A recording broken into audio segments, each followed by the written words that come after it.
Bienvenue dans ce premier épisode tant attendu de Deux Spots.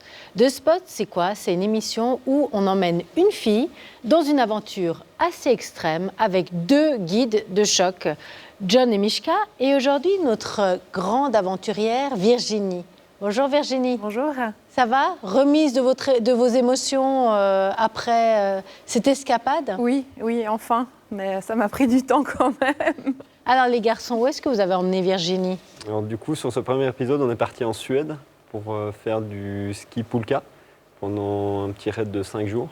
Et puis voilà, sur le milieu de la Suède exactement. Vous n'avez pas encore vu les images, Virginie? Non, j'ai un peu peur. Vous avez un peu peur? Alors moi, je vous propose, avec nos téléspectateurs, de découvrir l'épisode de Deux Spots. Tu sais un peu où on va, ce qu'on fait ou... Bah non, pas du tout. Bah j'ai aucune idée, j'ai des indices, mais c'est des faux indices, je crois. C'est des faux indices, ouais. Je sais pas, peut-être que c'est des vrais. Je m'appelle Virginie, j'ai 31 ans et j'ai 2 enfants, je suis mariée. John et Mishka m'ont écrit un petit mail pour me dire qu'ils avaient un nouveau concept d'émission. Et ils m'ont fait découvrir ce concept et j'ai vraiment accroché. Et je leur ai dit qu'ils voulaient que je le fasse, que j'étais partante. Donc voilà, un jour ils m'ont dit « c'est toi ». J'ai dit « ok, j'y vais mais j'ai peur ». Dans cet épisode de The Spot, nous nous rendons en Suède. Nous allons initier notre candidate Virginie à l'itinérance à ski poulka. Notre objectif consistera à rallier la frontière norvégienne, située à une quarantaine de kilomètres de notre point de départ. De par ses paysages et sa culture du ski, la Scandinavie est le terrain de jeu idéal pour cette aventure.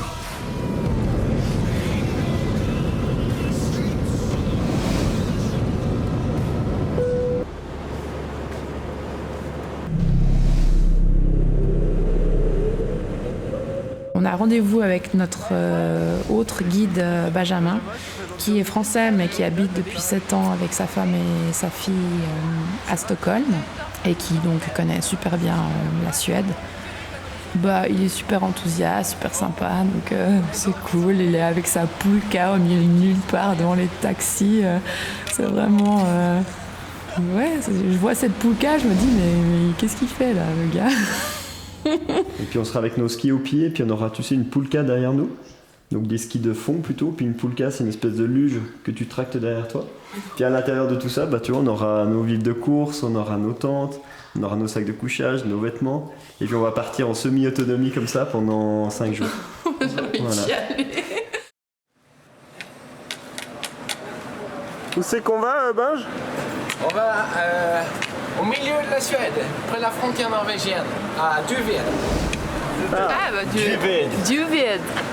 Le train de nuit, c'est bien parce que en fait, c'est pas genre tu sors de l'avion, hop, tu te retrouves au milieu de nulle part. Le train de nuit, c'est vraiment le chemin qui t'amène à cette aventure.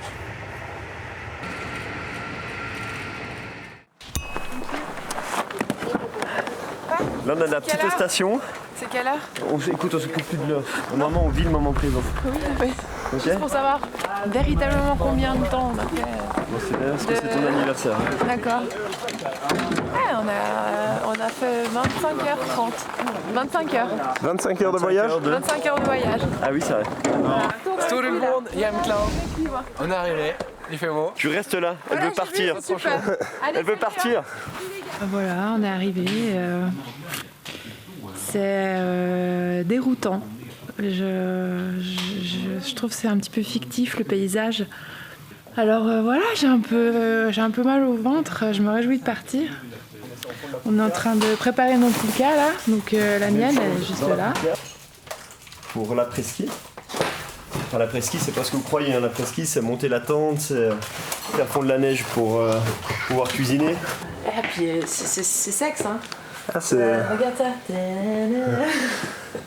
Je pense que tu vas vouloir m'emballer dans la tente ce soir, Jenny. Je laisserai juste les chaussures pour toi. Donc là, on va utiliser un matériel bien spécifique, c'est des skis de randonnée nordique. Une petite particularité sur ces skis, c'est qu'ils sont assez larges. Ils ont une petite partie d'écaille ici. Puis surtout, ils ont une carre métallique sur le côté, comme sur des skis alpins. Dessous, ce qu'on va faire par contre pour pouvoir accrocher et parculer avec la poulka, qui est assez longue, ça va être de mettre une petite peau de phoque. Comme en ski de randonnée alpine. pour pouvoir accrocher sur la neige. Déjà avant de commencer, tu as sur ce modèle-là un ski droit, un ski gauche. Et tu vois, on va ouvrir un peu cet étrier. Là, tu as 3 petits clous et sous ta chaussure, sous le bec de canard, tu as 3 petits trous. Donc juste simplement venir ici. Voilà, tu seras juste poussé là-dessus pour venir le clipper. Ici. Et là, tu appuies fort, clac, et tu peux râper une fois les bras de la poulka. Donc tu peux déplier le deuxième.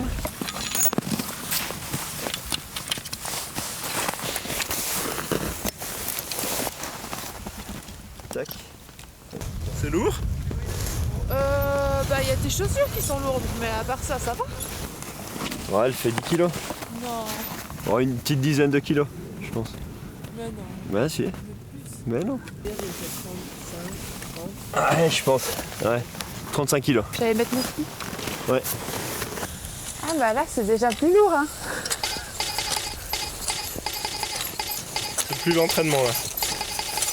On fait une petite pause.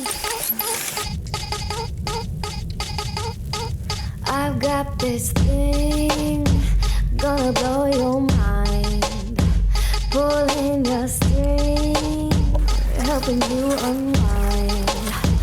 You want to know. Donc c'est une petite journée de randonnée. On a prévu de faire environ 3-4 km jusqu'au premier campement. Le campement des arbres noirs. Ça fait peur. Et puis on s'arrête après 2 heures environ de ski. On trouve un coin sympa où ils me disent « Ah là c'est bien, ça va pas trop souffler ». C'est ta première nuit camping sauvage, on va dire. Camping tout court, tu peux me dire. Sauvage, Donc, ouais. première fois que je vais faire. On va faire un feu ou pas? Je crois pas, non. Je suis hyper déçue. On va faire le feu. Genre, il pleurait. On va faire comment? Faut se réchauffer. Oh là là, on va faire de feu. Bon voilà, on vient de poser nos tentes pour le premier jour, la première nuit, on dira même. Donc voilà ma tente pour la semaine, toute petite. Et j'aimerais quand même faire une petite remarque, parce que ça, c'est une suite. C'est qui a la suite, vous pensez? Eh ben c'est les bibis là-bas. Ça sera pas dans le montage, de toute façon. Alors on est en train d'installer le système de chauffe pour qu'on puisse... C'est la priorité numéro 1 en fait de faire de la chauffe, puisque avec la chauffe on peut faire de l'eau, et avec de l'eau on peut cuisiner, on peut se réchauffer.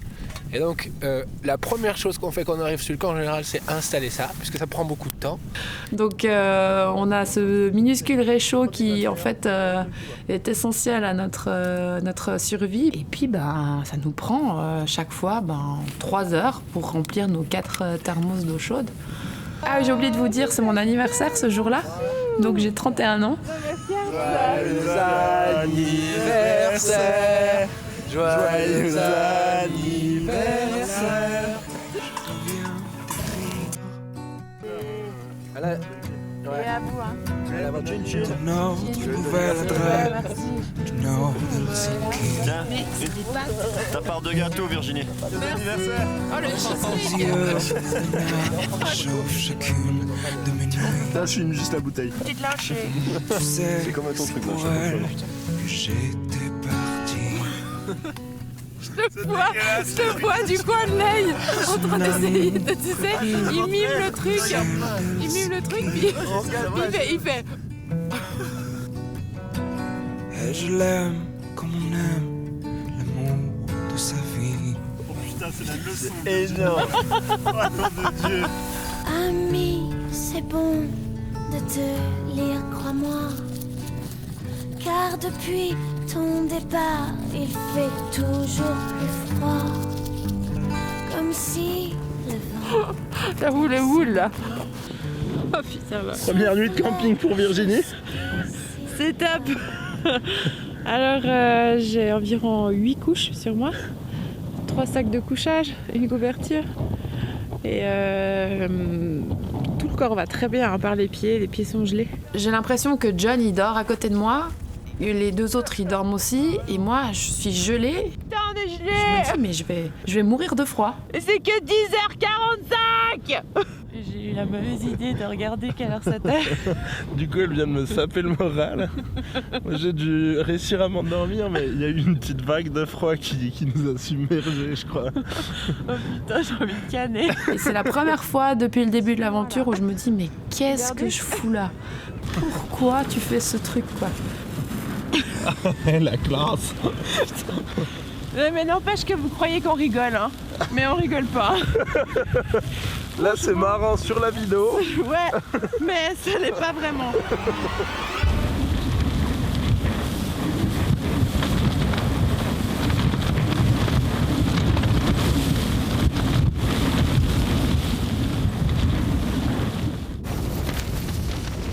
Voilà, on va sortir voir un peu à quoi ressemble le camp après cette première nuit sous la tempête. Le vent souffle fort encore. La neige a bien recouvert l'intérieur de la tente. Ça y est, le jour s'est levé. L'équipe de guides va essayer de nous sortir de là. On s'est fait ensevelir. Donc voilà. Ça va, John et Virginie?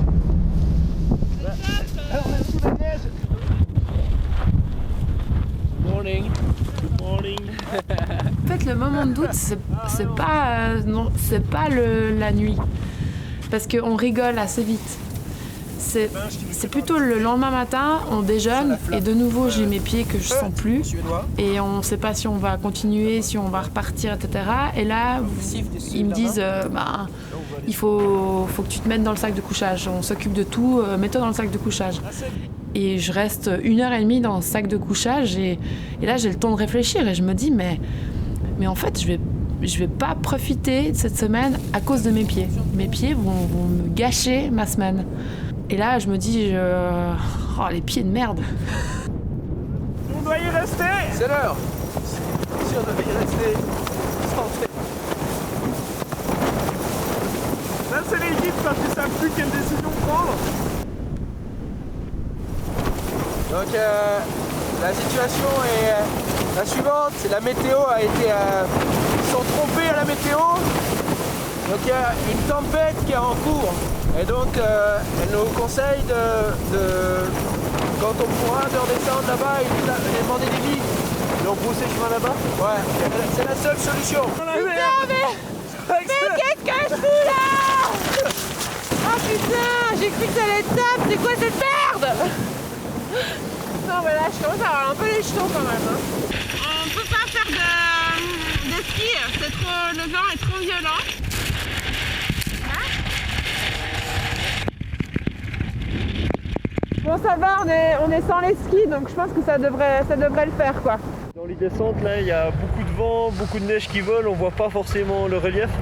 Et il y a des parties qui sont glacées, des parties où il y a des congères et c'est un petit peu dangereux d'avoir les skis ici. Si on avait eu une chute, une blessure, quelque chose, il fait très très froid et là si le temps que les secours viennent, ça aurait pu devenir vraiment dramatique. Donc on joue la sécu et on rentre à pied. Hein, le plaisir est là aussi mais on mettra les skis devant.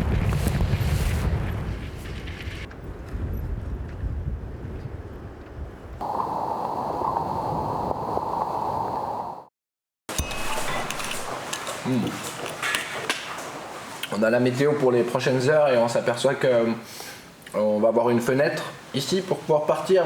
Et les vents à peu près 60 km/h, ce qui est tout à fait acceptable pour pouvoir partir.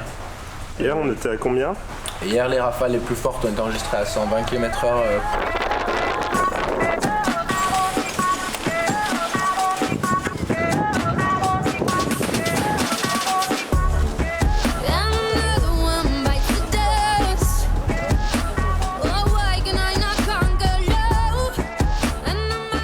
Hier, t'as goûté au nez? T'en es content? Petite nature ce Johnny. C'est assez gros ça. C'est pour le nez mais on va te le mettre sur le talon. Ouais. Allez, c'est reparti.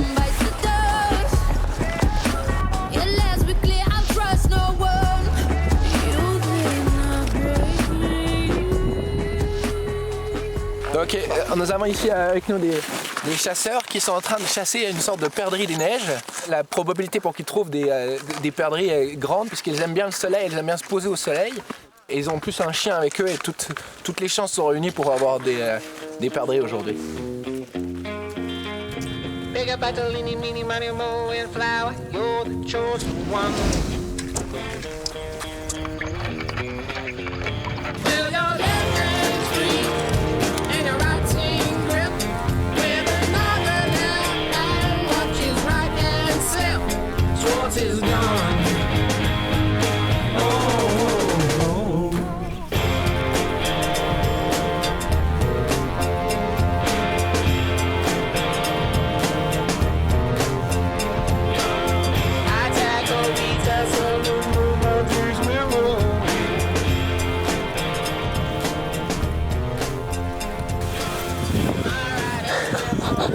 C'est quoi alors? Ça s'appelle comment? Calès. C'est la Suède en tube. Oh. En une fois. Allez, allez. Faut pas en mettre beaucoup en fait.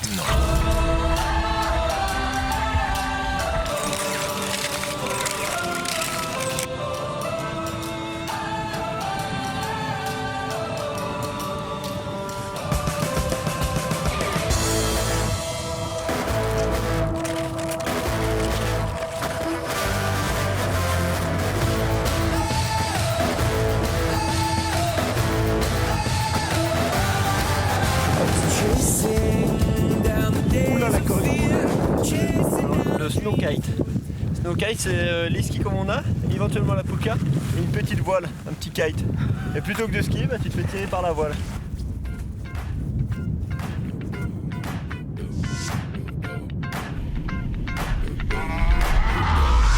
This shit that ice cold, Michelle fight for that white gold. This one for them hood girls, them good girls, straight masterpieces. Styling, wildin', living it up in the city. Got Chuck's on with Saint Laurent, gotta kiss myself, I'm so pretty. I'm too hot. Call the police and the fireman, I'm too hot. Make a dragon wanna retire, man, I'm too hot. Say my name, you know who I am, I'm too hot. And my band bought that money, break it down. Girls hit you, hallelujah. Girls hit you, hallelujah. Girls hit you, hallelujah. Cause Uptown Funk don't give it to you. Cause Uptown Funk don't give it to you. Cause Uptown Funk don't give it to you. Saturday night and we in the spot. Don't believe me, just watch. Come on.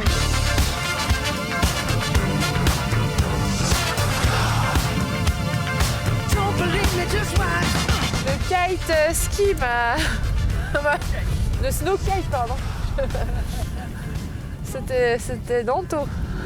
C'est vrai, inédit. Je pensais pas que vous alliez me faire cette farce. Bon, bah j'attends la suite, quoi. On arrive vraiment dans une étendue où il n'y a pas un arbre, il n'y a rien, il y a juste le soleil et la neige. Et Benji il nous fait bon là, moi je vais arrêter de parler maintenant et il faut juste contempler. Et je suis complètement d'accord avec lui, donc je pars en avant comme ça et ça fait, je sais pas, ça doit faire 10 ans que ça m'est pas arrivé de pouvoir vider ta tête pendant quelques heures. T'as pas de téléphone, t'as pas de potes, t'as pas ta famille, t'as pas tes checklists.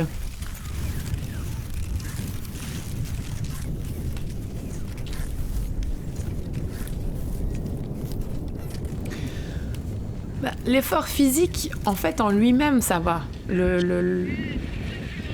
Évidemment qu'à la fin, la dernière heure qu'on fait, je suis fatiguée, j'ai faim, j'ai un peu mal partout et je sens que je me réjouis d'arriver à l'objectif. Maintenant, c'est plus la fatigue mentale, en fait. De se dire, OK, mais on arrive au campement, mais maintenant, il y a encore 1h30 pour monter tout le matériel. Et c'est cette fatigue-là, en fait, moi, c'est les fatigues de poser le campement et décamper qui me prennent le plus d'énergie. Étape là, on s'est tapé le vent de face. Et je sais pas si t'entends, mais comment te dire? T'as vu la tempête là, dans le teaser? Eh ben, c'est à peu près ça. On a une super bonne nouvelle, c'est que de 1, on va avoir une bière, parce qu'on va être récompensé de ça, de cette super étape. Et de 2, on va dormir dans la cabane. Ouais. Merci.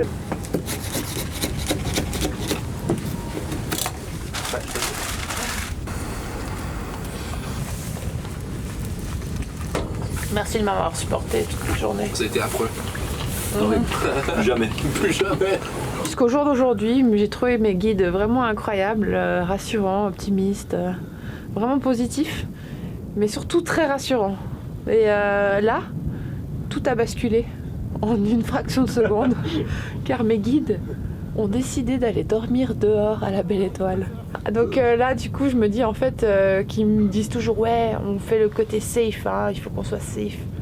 Excusez-moi, mais là, si je les trouve clamsés demain, ça va pas le faire, quoi. La Norvège est juste devant nous là-bas, à quelques kilomètres, on va aller faire un petit tour. Et puis voilà, ça remplira notre objectif de The Spot.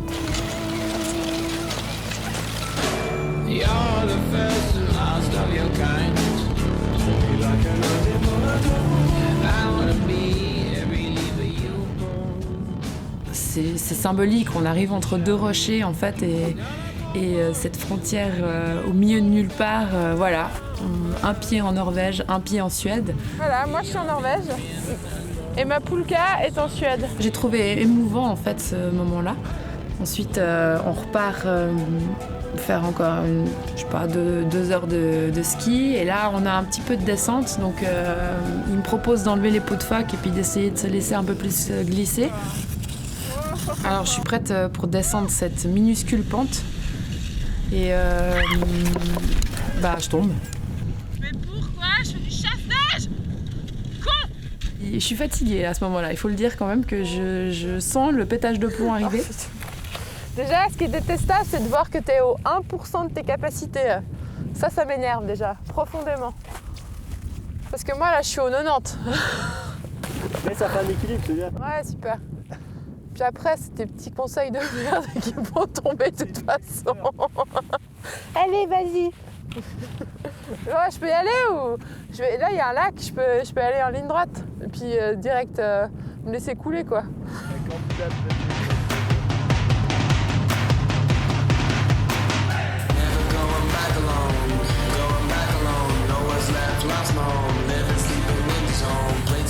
Alors, on vient de faire nos 200 mètres de la semaine sans pot. Et ça n'a pas l'air... on a l'impression que c'est facile, mais en fait, pas du tout, quoi. Je suis tombée 2 fois sur 200 mètres, ce qui est... On peut pas dire qu'on s'occupe pas de nos candidates. Hein. Voilà. Ouais, tu filmes quand ils s'occupent, mais Si sinon... vous voulez bien vous donner la peine de mettre vos skis. Attends, je suis Cendrillon, là. C'est fin, là.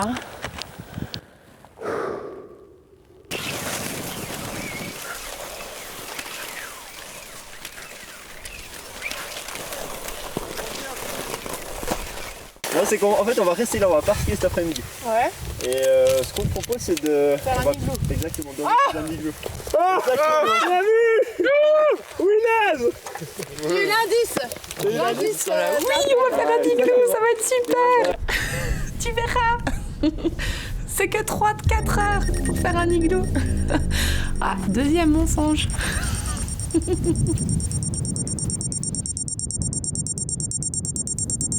Il est peut-être 4h30 comme ça et je vois que leur igloo, en fait, il avance pas, quoi. Qu'ils mettent un bloc et il y en a 3 qui tombent. Là, c'est la déprime. Puis moi, j'ai froid, donc j'ai pas envie. Je vais dans ma tente et je leur dis, bon, les gars, vous m'appelez quand c'est fini. Mais tant mieux si on a un igloo ce soir. Tant mieux, ça se casse la gueule. Donc là, je sais pas quelle heure c'est, il fait nuit, il neige dehors. Ils sont toujours sur l'igloo, donc je sais pas, ça doit être 7 heures, je pense. Oh Benji, ça fait plus de 5 ou 6 heures qu'on est sur la construction du truc. Faut bien reconnaître qu'on n'a plus trop la main et on a décidé qu'on se coucherait pas tant qu'il n'y aurait pas un igloo terminé. Voilà, il est 21h. Le combat de coq continue. Là, les gars, vous assurez, là. Là, on assure. Là, je pars, chapeau. Voilà, il est 10h moins quart. Le combat de coq est terminé. Ils ont réussi leur igloo.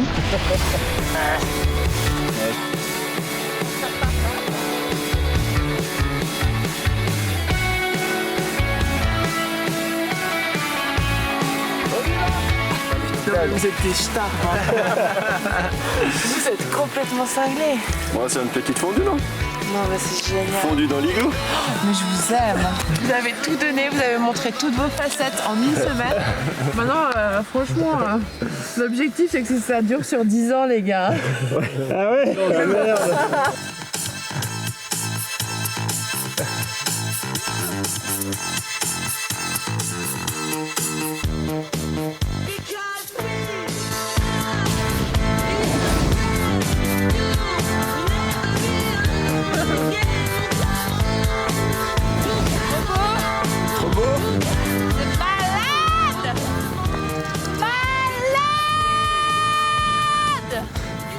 Putain, j'ai failli exploser l'igloo. Malade! C'est malade! Coup de folie de la candidate. Ça y est, elle s'est fait mal.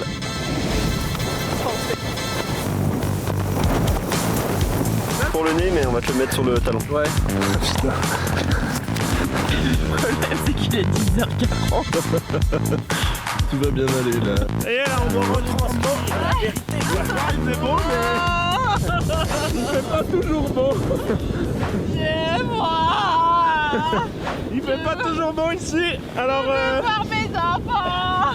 là, il faut tout repacter le camp sous la tempête. Eh, je spot mon cul, hein.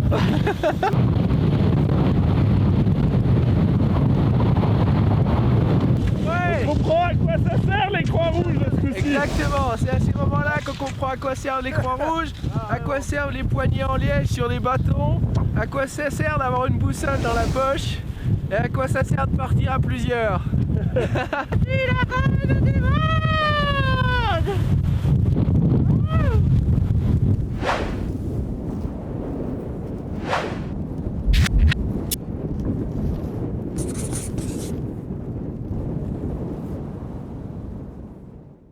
Waouh, Virginie. Le pétage de plomb à la fin autour de l'igloo, c'était la touche finale, la final touch. Tout Bah, n'était c'est- pas fini à ce moment-là. Non. Il y a eu encore le retour après qui n'est pas dans le montage, mais il y a un jour de tempête où on marche quand même pour revenir au camp. Non, mais c'est vrai que je suis fière d'eux à ce moment-là parce qu'ils ont quand même tellement croché sur cette histoire d'igloo. Ça leur a quand même pris 7h30 pour le faire. Et je sais pas, il doit faire moins 15. Ah, parce que vous dites le combat de coq continue, il est 21h, 21h45, le combat de coq est terminé. Mais vous auriez fait quoi alors à leur place? Et moi, j'aurais juste laissé tomber parce qu'ils voulaient absolument faire cet igloo. Puis je comprenais pas. J'étais là, bon, on a monté les tentes. Si jamais on peut dormir dans les tentes. Et puis la neige, elle n'était pas forcément adaptée pour faire cet igloo. Ça collait pas entre... les blocs ne collaient pas les uns contre les autres. Et vraiment, en plus, ils en posaient un. Il y en avait 3 qui tombaient. Mais ils étaient tellement optimistes. On était déterminés. Mais pourquoi vous aviez tellement envie de faire cet igloo? Pour la fondue en fait. Ouais, parce qu'on avait prévu un petit peu cette surprise de manger la fondue dans l'igloo et on s'est. Ah, donc c'était vraiment pour Virginie qui faisait ça. Ah oui, bien sûr. C'est des caprices de réalisateur, ça. Avant Voilà. le tournage, on a dit je veux un igloo sur les Mais images. c'était pour lui faire ce plaisir, puis je pense que ça a été apprécié. Ah bah justement, je suis un petit peu tombée des nues parce que moi je suis vraiment au courant de rien. Donc je suis restée dans ma tente parce que j'ai froid.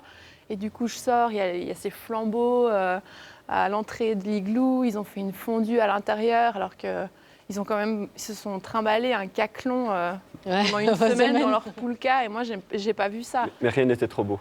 Oh. Virginie, qu'est-ce qui motive une jeune femme de 31 ans, maman de 2 enfants, à partir comme ça dans une telle aventure? Bah, je pense que je suis super fière et heureuse de mon parcours en tant que femme, maman. On vient de construire une maison avec mon mari, on a eu nos 2 magnifiques enfants, je travaille à côté. Mais je suis quelqu'un qui a besoin de toujours de nouveaux objectifs. Et puis aussi, c'était une façon c'était un petit peu égoïste de ma part, mais de dire, bon, voilà, maintenant, ça fait 4 ans que je consacre ma vie à mes enfants et à ma vie de famille. Vous avez construit votre igloo à votre façon, voilà, avec vos enfants. exactement. Et c'est vrai que c'est prise de tête. Et ça tombait vraiment pile poil. C'était juste après. On a emménagé il y a 3 mois, donc c'est aussi genre, ok, je prends une semaine pour moi et j'essaie de me retrouver avec moi-même et de voir, de faire un petit peu un bilan en fait de qui je suis et où je vais. Alors, ça commence avec cette première nuit sous la tente. On va revoir un petit extrait pour en reparler ensuite, Virginie. Parce que John m'a dit, tu verras à 5h du mat, là t'auras froid.